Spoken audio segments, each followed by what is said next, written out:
Nox Box, everything you need to take your game from the box to the board. Right, okay.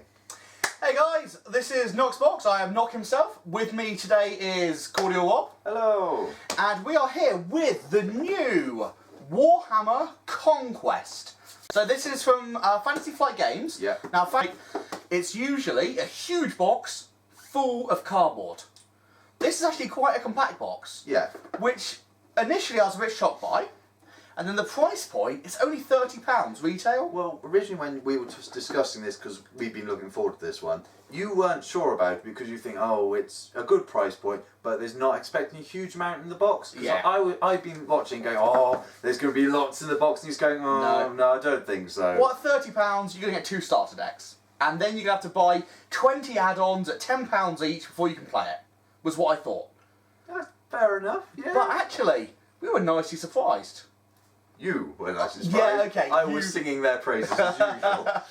Absolutely. So, let's crack it open. Let's see what's in the box. Okay. Okay, so starting with the box. This is the standard Fantasy Flight. Very nice bit of artwork. Yeah, straight out of 40k, isn't it? Okay, so you get the Fantasy Flight catalogue. Oh, yeah, with some pretty bits. Ooh, Right. lots of tokens. We've already been playing this. Oh, we could have not, could we? Oh no, it is my copy. We are playing this. Right. Okay, so tokens. There's your 2 dials. Yeah, if anyone's You'll see played them any in a Fantasy minute. Flight games, these are in everything, and they work well, so Yeah. why change them? So this token is for the world that you're all going to be gunning for. Planet 1 token.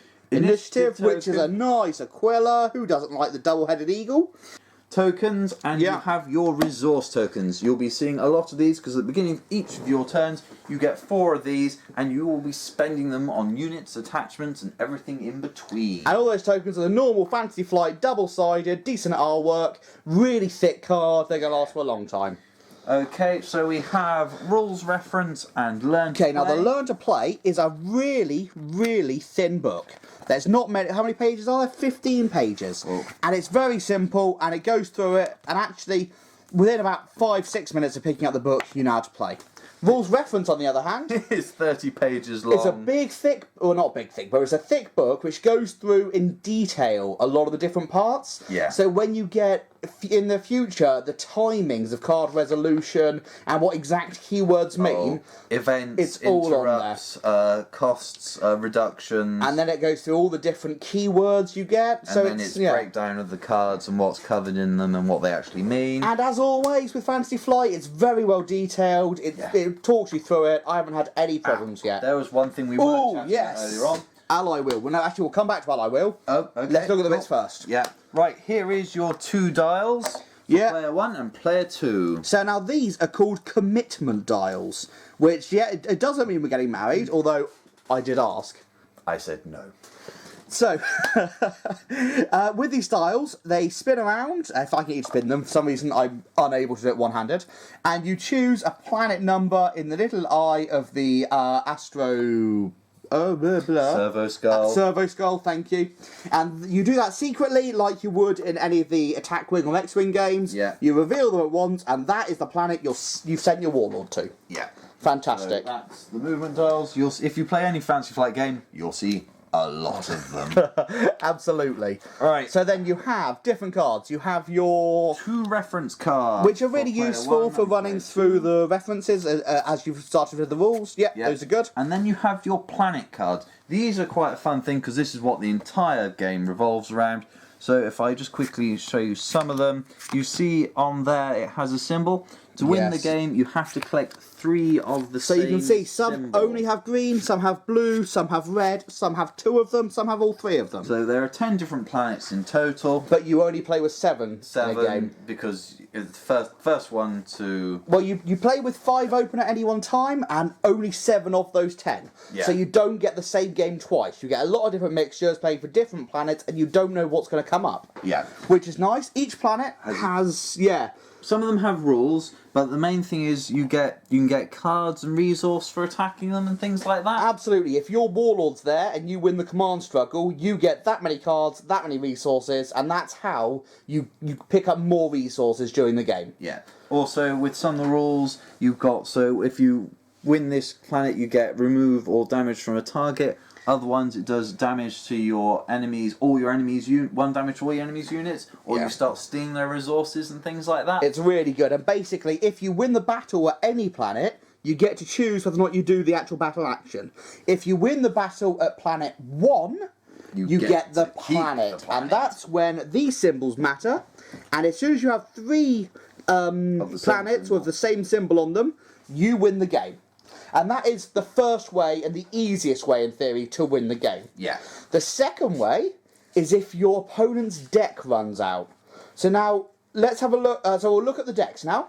Okay, so we've gone into the decks and separated them out for you because earlier on we were playing them, so we had a few of them a bit messed up. Okay, so starting from the far left, we have the Orcs, the Eldar, the Tau, the Imperial Guard, Space Marines, the Forces of Chaos, and the Dark Eldar. So that is 7 complete decks. Yes. That's all of them that you can get at the moment. Yep. In the starter box, you get everything 7 armies in one go. for £30. Yep. That's amazing. It's brilliant. Okay, so if we quickly run across to the commanders. Oh yes. So let's start with the Dark Elder one. Reaction turns up, you get to stick a token on that planet.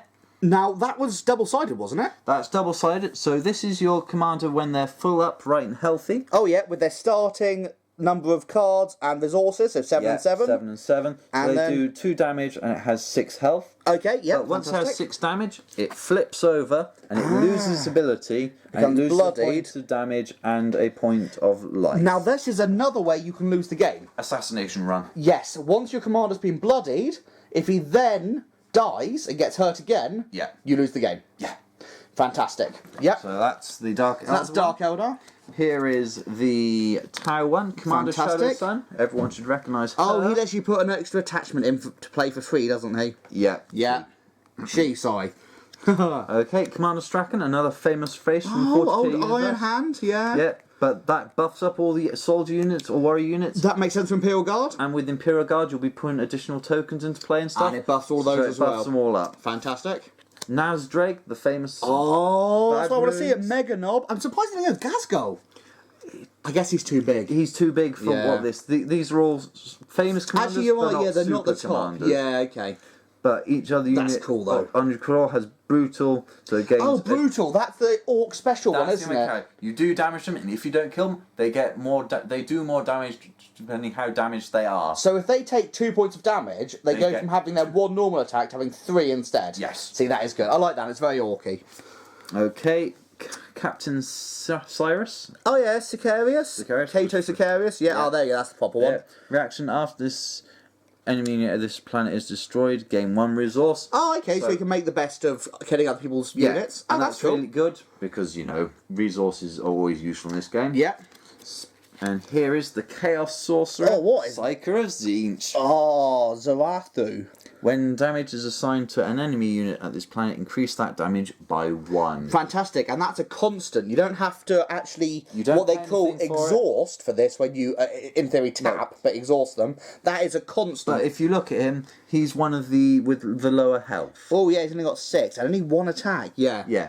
But then again, when everyone else on the planet's dealing an additional point of damage to everything, Yeah, that can mount up very quickly. very, very quickly. And Yeah. the Chaos stuff's not exactly delicate. No, it's not. Because, for the Dark Gods.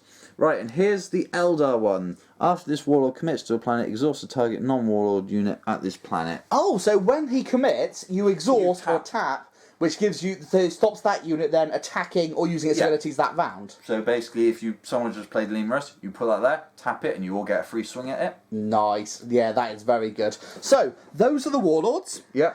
Those are the 7 factions with all their cards. Yeah. Each unit, each set of cards has a mix of the army units, which you actually station on planets. Right, if I quickly... So there is an army unit. Yep, so that is a normal unit you put on planets. Yeah. You've got the amount it costs to bring out. You've got its command value when you struggle for command. You've got its loyalty, I guess, who it's assigned to. So it Yeah. counts an Imperial Guard for that one. Oh, sorry, Astra Militarum. Militarum. And then you got 4 attack, and then defense, and any special rules. So Yeah. that's an army card. Then here is a support card. So these stay in your HQs, and Yeah. you use them from the HQ. Again, cost, who they're for, And then special rules. Then we have an attachment. So, attachment. Now, these have shielding values. So, if anyone's played Vanguard, it's similar to that with guarding. Yes. You can discard this card from your hand to guard, to give any other unit 2 shields to ignore 2 points of damage. Yeah. That's the discard value. Or you can use it for its cost to do this action.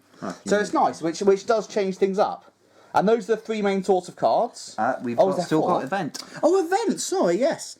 So events, again, they have the cost, the shielding value, and then what happens. And events can be cast whenever. Attachments have to be done during the attaching phase. Yeah. Fantastic, and those are the same, those sorts of cards are the same all the way through all 7 decks. You've then got the one...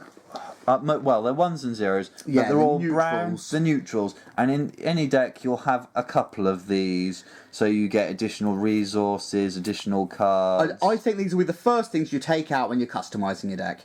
These are standard cards that have an ability which is generically useful, but as always, with anything generic, you're not going to want it in every army. And at the moment, you get 2 sets of each card, so you've got enough to make any 2 decks from this set. Yeah, but I'd argue things like promotion get 2 command icons. Oh yes, no, that's very that's a useful. Really useful one. Promethean Mine, for 1 over the next couple of turns, you get an additional. That's thing. great, but there again, when I was playing Tau, the last thing you need is more resources because all your stuff's really cheap. At that point, you want more card draw, so you actually probably want. Is it the Vault The plus Pirate. card, yeah. So you get an additional card because you just hide it behind your Warlord all the See, time. so already it's lending itself to thinking about how you can change and improve it, which is what you want from a living card game. So yeah, those are all the different cards. That's how it looks. And now, what is left? Making our own decks. Now, straight off, you would think, well, there's nothing you can do.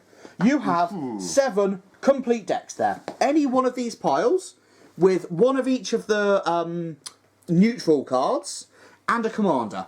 That is a complete army, full stop. Yeah. But there's an ally wheel. There is. Have you got the booklet? I think it's on the back. Oh yes, I do. I do apologise. Right. Right. Spin it over. Allied wheel. Now this. No, spoilers. There are 2 armies on here that aren't currently released. Oh, how do you feel about that, Will? I'm happy. Well, It means alright. It means I've got to buy some supplements. But with Fancy Flight, I'm more than happy to do that. Absolutely. It means it's going to be getting support. They're already planning for the future. Oh yes, certainly. So, the Allied wheel. Each army can align with 1 other army. And so each army has a choice of 2, the 2 it is connected to.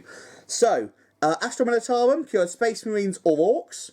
Orcs, Astra Militarum and Chaos. Yeah. Chaos, Orcs and Dark Eldar. Dark Eldar, Chaos and Eldar. Yeah. Eldar, Dark Eldar and Tau. Yeah. And Tau, Eldar and Space Marines. Yeah. And to me, all of those make really good sense. All the fluff for 40k, those are classic setups that actually do work together. Yeah. And I like it. Well, for me, because the last game I played with you was Dark Eldar, I could easily see some of the things you'd get from the Chaos stock just to buff up a few of your units. Absolutely, they'll give you some of the big hitters to go with it. You drop out some of maybe the weaker stuff and have some of the heavier stuff in to buff up. But, once you've had to go with each deck, there'll be certain things you look at other decks and go, I'll have one of them from that. One of them from that, yeah, absolutely. And so the way it works is each one has 2 available, but you can only choose 1. And once you have 1 ally, that's it. That's all you're allowed to pick from. And then there are these other 2, Necrons, who I love, and Tyranids. Now, going with the fluff, they've made Tyranids the classic, won't have help from anyone. They cannot ally, Tyranids are their own thing. The last one that's coming out is Necrons. Now, Necrons, with the Mind Shackle Scarabs, can ally with any one other unit. And to me, that is brilliance. That gives you, Necrons can ally with anyone, which means you can have some really interesting combinations. Arguably the stuff that could be the most broken. Yeah. It needs to be done. I'm going to raid your planet and kill you. Said the Dark Elder player. So yeah, thank you guys. Catch you later. Yeah.